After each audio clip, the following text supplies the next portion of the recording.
आइए कि ओम जयंती मंगला काली, अरे कि भद्र काली कपालिनी,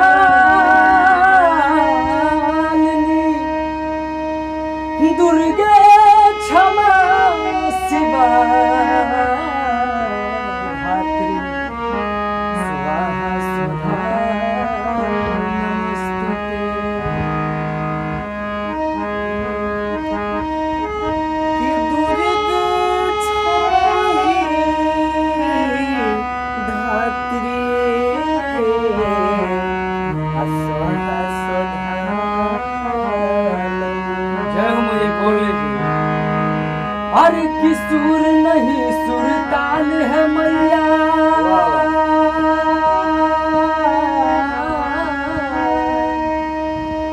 अरे कि कैसे तेरा गुण गाऊं, मैली चादर ओढ़ी के तेरे द्वार में